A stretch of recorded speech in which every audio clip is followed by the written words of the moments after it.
So hi guys, so andito kami ngayon sa Camotes. Bumalik kami dito kasi binisita namin yung daddy kasi nauna siya.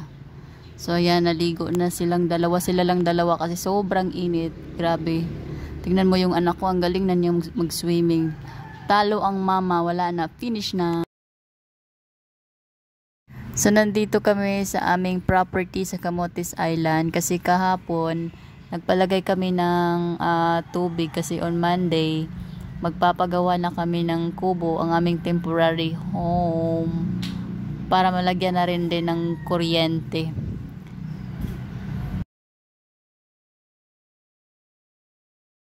Water?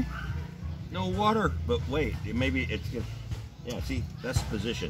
From there, Andre. Here. Oh, there we is. have water. Yay! Last night at 2 in the morning, this was coming out like a fire hose. Yeah. Fire hydrant. So you have water now. Okay, thank you. Next project video coming. Now, so what? Now I'm gonna have her do one. Okay, can you try? Can you try? Go there. You try to on the water. You can do it tomorrow. I'll make a video of her, like baby boss video. Right? Yeah. So gabi na, papunta kami sa restaurant para mag-dinner. So ayan, tingnan mo yung view, ang ganda ng sunset guys. Oh, sabi ko kay Afam na mag-stop muna kami kasi mag-video ako, kaya nag-stop kami. Ayan, tingnan mo, pag ayan, sunset lover guys, comment below kung sino yung sunset lover, yung kapag nakakita ka ng sunset, parang ano, sobrang saya mo. Ganun ako pag nakita ko ng sunset. Kasi nga, sunset lover. So, tuwang-tuwa ako pag nakita ko ng sunset. Ayan o. So, on the way na tayo sa restaurant, sa Hidden Hut Restaurant.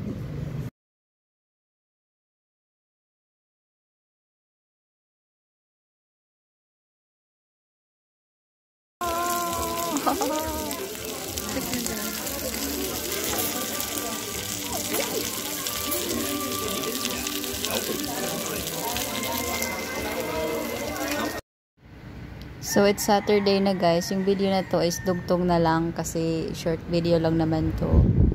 So pumunta kami sa beach. So may nakita ako, itong batang nagtitinda, lumapit sa akin na bibili daw ako ng salbaro ang tawag sa kanila, pero sa amin ang tawag namin dyan is kuping. So tag 10 pesos ang isang. Mahal na no, kasi dati nagbebenta kami 2 pesos lang no. Sobrang mahal na ngayon 10 na.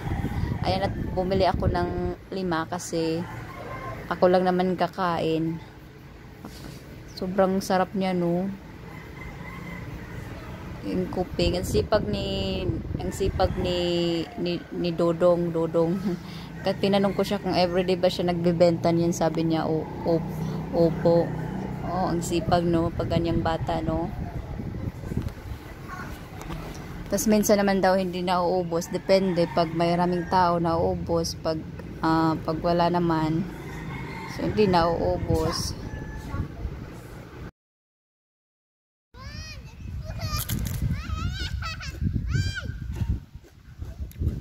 Kain tayo ng kuping.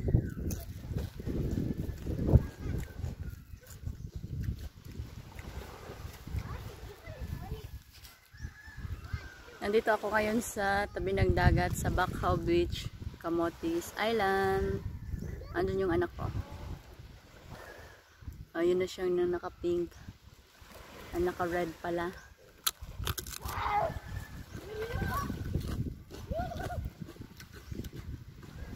Ayaw kong maligo kasi sobrang itim ko na.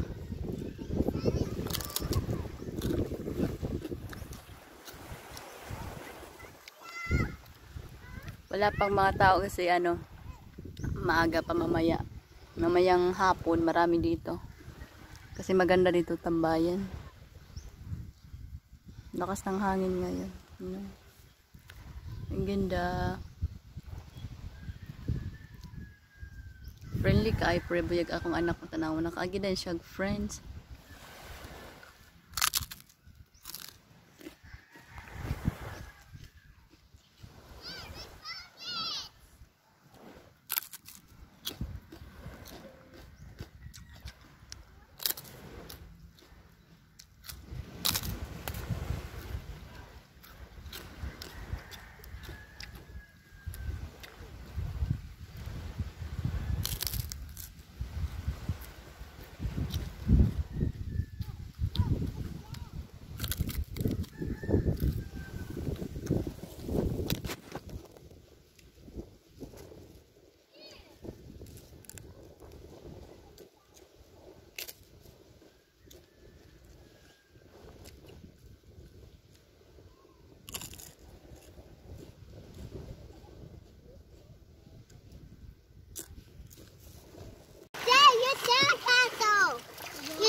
correct nagpatugtog ko.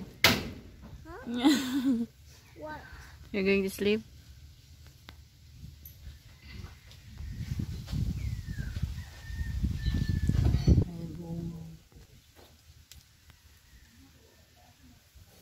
There's an umbrella. That's one There's an umbrella, Mama. broken. Okay.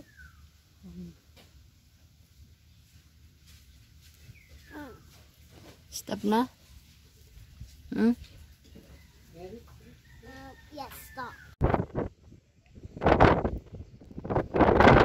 Good evening guys. So nandito tayo ngayon sa San Diego White Beach.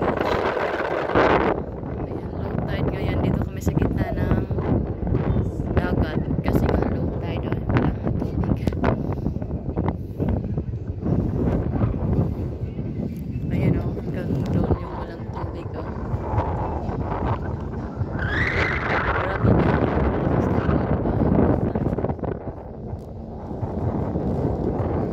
Go there na mag-dance ta. There na. Let's go, my love. Let's go na.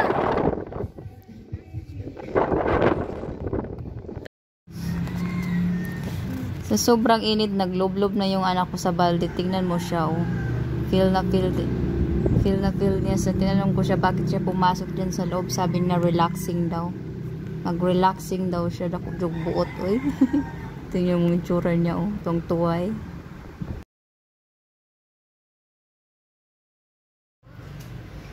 Yung anak ko napag-utusan ng daddy niya na kung an mag-massage sa kanyang tiil. Wala ding reklamo yung bata niya, yung sipag yung batang iyan. Mommy. Very good. Oh, a full massage, but don't go no higher. Thank you. This one. Yes. Oh, so good. Wow. Oh. I think I'm gonna go to sleep. Thank you. Thank you so much. Thank you so much. I'll give you a big kiss. My baby. Pucker your lips up. Give me those lips. I got you. I got your kiss.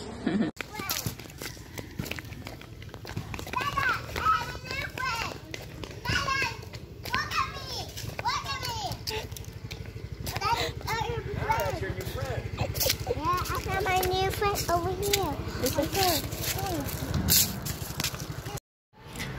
So dumating na yung ibang materials namin. Hindi pa yan kompleto kasi yung dumating lang dyan yung kahoy na gagamitin, yung pang poste, and then yung mga pang flooring kasi yung sa baba lang yung isemento ba, and then sa taas yung amaka na.